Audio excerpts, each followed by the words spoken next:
Hey, this is Brock Lemires, and in this video, I'm going to go over our coding setup that will be used in this class. Okay, so the first thing that we want to understand is that all of our programs that we write in C and execute are going to be developed on a server that is called the CSCI 109 server.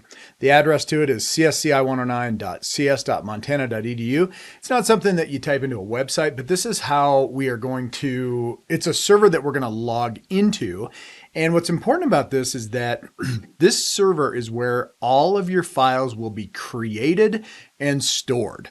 And on this server, there is software that has been installed that will allow your programs to be compiled and debugged and executed. Now, this is very important. You are not allowed in this course to use your own compiler or develop code on your own machine. That means you don't need to install any software for this course. What you are going to do is just log into the CSCI 109 server and everything will reside there. This is important because, number one, we as instructors can see your files so we can help you quicker. So if you send us a message on Discord and say, I can't figure this out, we can immediately go to your directory and see your file. So we see what exactly you're looking at. And this is way better than you trying to email screenshots of your code or email the file itself, which sometimes it doesn't go through. And so we can see your code. The other thing that's important is that we know the compiler that is installed on here. So I know all the options that are available. So if you're saying if you were using your own compiler, it might not have all the features that we want to use. And then there would be this weird ambiguity of what are you doing versus what we're doing? It's like, no. You use our compiler, you use the software that's installed on here, and I know exactly what's going on. And then the third thing is that you don't need any custom software. So there's no issues with installing any software on your own machine and compatibility with Linux and Macs and all that sort of stuff.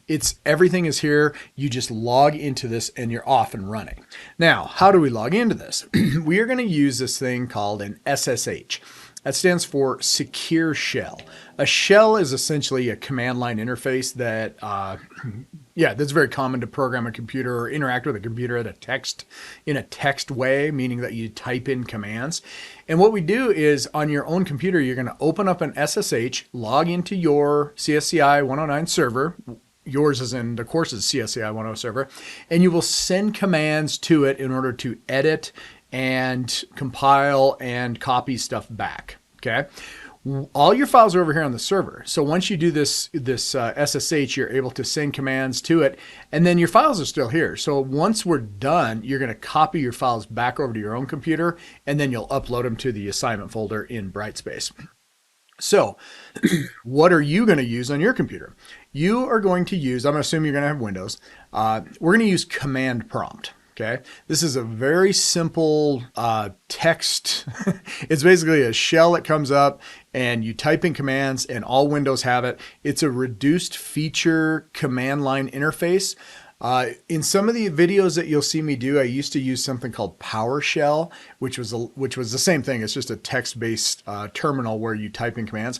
It had some more features, but it also, we discovered through a cyber attack that it had some vulnerabilities. So PowerShell is no longer allowed to launch an SSH into our CSCI 109 server. So if you're using PowerShell or even Windows Terminal, you can't run this SSH. You'll do an SSH command and it'll just sit there and hang and then time out. And the reason is that it's got vulnerabilities. So we're going to use command prompt, and I'll show you how to do this. Okay.